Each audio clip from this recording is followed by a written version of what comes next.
Olá, esse é o nosso trabalho sobre contratos administrativos na nova Lei de Licitações, com foco na alteração dos contratos e preços. O nosso grupo é composto por mim, Alice Vitral, e Clayton Souza, Júlia Campos, Thales Souza e Tiago Hilgert. Sobre inovações em matéria de contratos na nova Lei de Licitações. A nova lei de licitações é mais rígida no que se trata do valor monetário possível em contratos verbais, mas em compensação inclui a possibilidade de contratos verbais para prestação de serviços, flexibilizando assim a formalidade destes contratos. É possível ver também, comparando os artigos 54 da antiga lei de licitações com o artigo 89 da nova lei de licitações, que a nova lei de licitações também cerceia os contratos guarda-chuva. Em comparação com a antiga Lei 8.666, de 93, a nova Lei de Licitações trata com mais minúcia do parcelamento, tendo inclusive como um de seus princípios, listado no artigo 40, o princípio do parcelamento.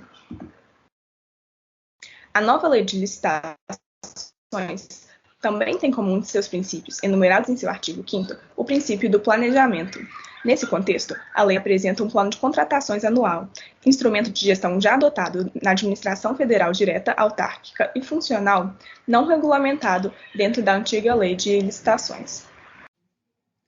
Conforme foi mencionado e trazido anteriormente, a nova lei de licitações ela trouxe diversas modificações e inovações a respeito dos contratos administrativos. Agora eu vou tratar sobre um ponto também muito importante de inovação da nova lei de licitações, que é sobre as hipóteses de extinção dos contratos. Essas hipóteses, elas estão disciplinadas no capítulo 8, a partir do artigo 137 da nova lei de licitações, e ela elenca uma série de hipóteses de extinção contratual.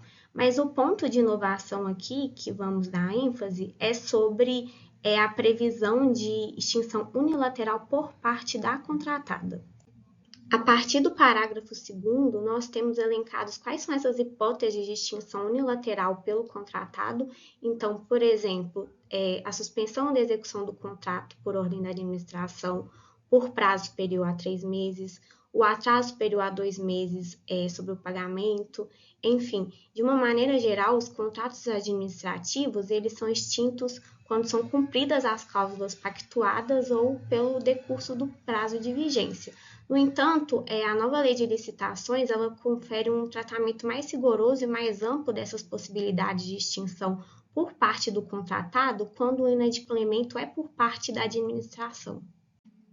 Além disso, também é importante destacar que a nova lei de licitações ela inovou no que diz respeito aos atrasos no pagamento por parte da administração. Enquanto a antiga lei previa que constituía motivo para rescisão do contrato o atraso superior a 90 dias, a nova lei prevê que constitui motivo para extinção do contrato o atraso superior a 2 meses, ou seja, o legislador ele diminuiu esse prazo de atraso no pagamento.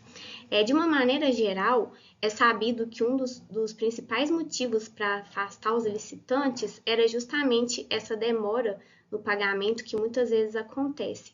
Então, a nova lei de licitações, ela também trouxe, além de uma maior estabilidade e segurança jurídica, ela também trouxe e reforçou essa obrigação entre as partes, de forma que os licitantes consigam confiar no contrato feito com o Estado. Agora vai falar sobre as alterações do contrato administrativo, tendo como base o livro do Vitor Aguiar. De acordo com o artigo 124 da Lei 14.133 de 2021, são admitidas duas espécies de alterações dos contratos administrativos: a alteração unilateral e a alteração consensual por acordo entre as partes.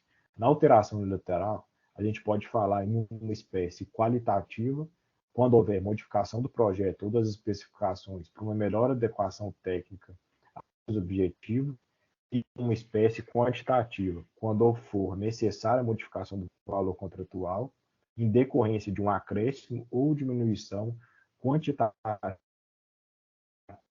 de seu objetivo. Ambas as espécies devem respeitar os limites permitidos no artigo 125 da nova Lei de Licitações.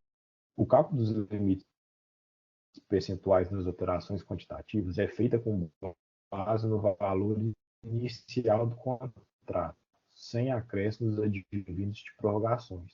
variações, deve-se observar o limite de 25%, o qual deve ser analisado de forma isolada, sem compensação entre ambas. Inclusive, a jurisprudência do Tribunal de Contas da União proíbe a compensação entre supressões e acréscimos em itens diferentes do contrato, a fim de que sejam evitadas fraudes à licitação e a descaracterização do objeto contratado. No entanto, o restabelecimento total ou parcial de quantitativo de item anteriormente suprimido por aditivo contratual não configura a compensação vedada pelo TCU, desde que observadas as mesmas observações dos preços iniciais pactuados. Não havendo essa compensação, então, entre itens diferentes, é possível fazer outros acréscimos qualitativos ou quantitativos, até o limite estabelecido no parágrafo 1º do artigo 65 da Lei 8.666 de 1993, desde que o objeto licitado fique inalterado. Já em relação aos limites percentuais em contratos com pluralidades, a questão dos limites percentuais de acréscimos e supressões é um ponto a ser analisado. O Tribunal de Contas do Estado de Minas Gerais emitiu uma consulta no qual ele entende que os limites legais de acréscimos ou supressões devem ser aferidos com base no valor global do contrato e não no valor individual de cada item. Portanto, teoricamente, não há impedimento para compensação entre acréscimos e supressões de itens, desde que respeitado o limite percentual de 25% sobre o valor total do contrato ou 50% nos casos de reformas. Esse entendimento é aplicável tanto à Lei 8.666 quanto ao regime da nova Lei de Licitações. Nos contratos de serviços continuados com acréscimo de 25% durante a vigência inicial, não podem ter novos acréscimos percentuais durante a sua prorrogação. Se houver reajuste, repactuação ou reequilíbrio econômico-financeiro que atualize o valor inicial do contrato, o eventual saldo de acréscimo deve ser calculado sobre o valor atualizado do contrato. A supressão de um contrato ela vai poder ser realizada de forma unilateral ou consensual. A incidência ou não de um limite percentual vai depender da espécie de supressão. No caso de alteração unilateral, fundada no artigo 124, inciso 1º da nova Lei de Licitações, incide o limite geral de 25%, inclusive no caso de reforma. Já no caso de uma alteração consensual, fundada no artigo 124, inciso 2º, a linha B da nova Lei de Licitações, é possível exceder esse limite de 25% para supressão, sendo necessário modificar o regime de execução e o modo de fornecimento, devido à verificação técnica da inaplicabilidade dos termos contratuais originários. Em outras palavras, se as partes concordam em modificar o contrato devido a razões técnicas, é possível exceder o limite de 25% para supressão. É importante destacar que a possibilidade de exceder o limite percentual está condicionada à necessidade técnica de modificar o regime de execução e o modo de fornecimento da obra ou serviço. As indenizações ao contrato em caso de supressão.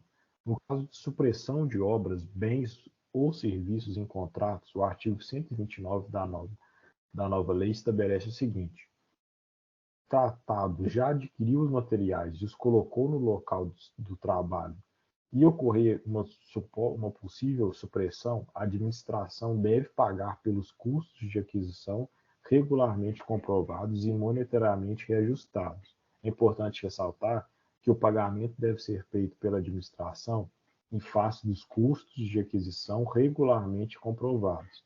Além disso, pode caber indenização por outros eventuais danos decorrentes da supressão, desde que também sejam regularmente comprovados.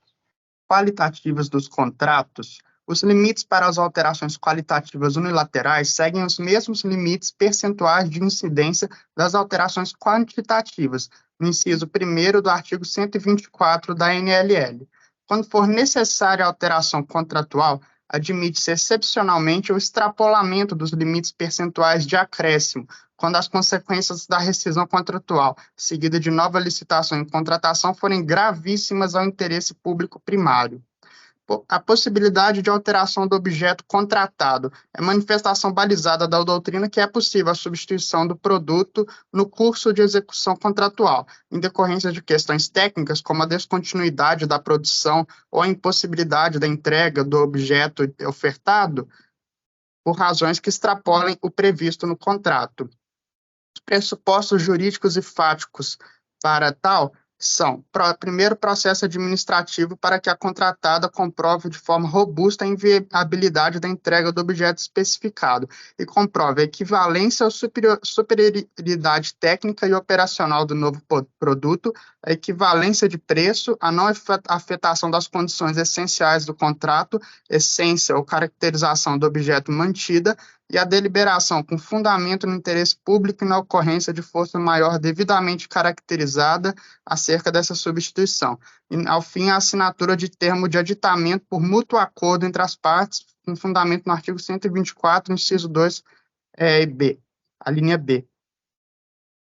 Quanto a alterações qualitativas com inserção de novos bens e serviços, a administração deve calcular o valor de tal acréscimo com base em uma tabela de referência de preços dos bens e serviços, como SINAP e SICRO, subtraindo desse preço de referência a indiferença percentual entre o valor do orçamento base e o valor global do contrato obtido, com vistas a garantir o equilíbrio econômico do contrato. Os aditivos para a inclusão de serviços novos devem observar o mesmo desconto inicial do ajuste, ou seja, a mesma diferença percentual entre os valores da proposta e do orçamento base. Quanto à formalização das alterações contratuais, deve sempre haver formalizar o termo aditivo do contrato, seguindo o artigo 91 do PNCP. As hipóteses sem a celebração de termo aditivo, onde não caracteriza alteração do contrato e demanda simples apostila, são variação do valor contratual para fazer face ao reajuste ou a repactuação de preços previstos no próprio contrato, atualizações, compensações... Inovações impostas pela nova lei de licitação, a 14.133 de 2021. De forma geral, as inovações propostas pela lei têm o foco de evitar o dano erário e estabelecer o maior controle da administração sobre a licitação. Esse controle ele é aplicado por meio, inclusive, do Portal Nacional de Licitação, né? E qual a perspectiva sobre essa nova lei? O que se espera dela? É positiva, muito positiva. Ela permite uma equalização entre os polos que se relacionam, né, na licitação, a administração e o ente vencedor da licitação, em que pese que a administração indiscutivelmente é o polo com maior força nessa relação, mas permite também que o ente vencedor ele possa romper o contrato caso a administração não cumpra alguns requisitos pré-estabelecidos, o que antes não era previsto. Além disso, essa nova lei traz uma desburocratização da licitação, que permite que a licitação ela ande mais rápido, que ela transcorra de forma mais rápida e de forma indireta, ou até mesmo direta, evite uma corrupção de algum agente ou órgão secundário. E também, né, implica um controle maior, como eu já disse, por meio do portal, né, de licitação que controla e centraliza tudo, em que ali a administração pode visualizar, coordenar e controlar tudo de forma remota. Qual é a expectativa acerca dessa nova lei? É que ela permita uma maior transparência acerca das licitações, né? Uma redução da corrupção contratual, das licitações superfaturadas, dos aditivos reiterados, e desestimule as licitações controladas. O que seria isso? Seria aquelas licitações em que o ente vencedor já está pré-estabelecido entre os próprios concorrentes. Então, que a gente já tem casos em que isso acontece. Então, a ideia é desestimular isso, né? Então, assim, de forma geral, essa nova lei de licitação, ela vem para somar e evitar que o erário seja danificado, que ele tenha prejuízo e, do ponto de vista da sociedade, para a lei, só tem pontos positivos, ok?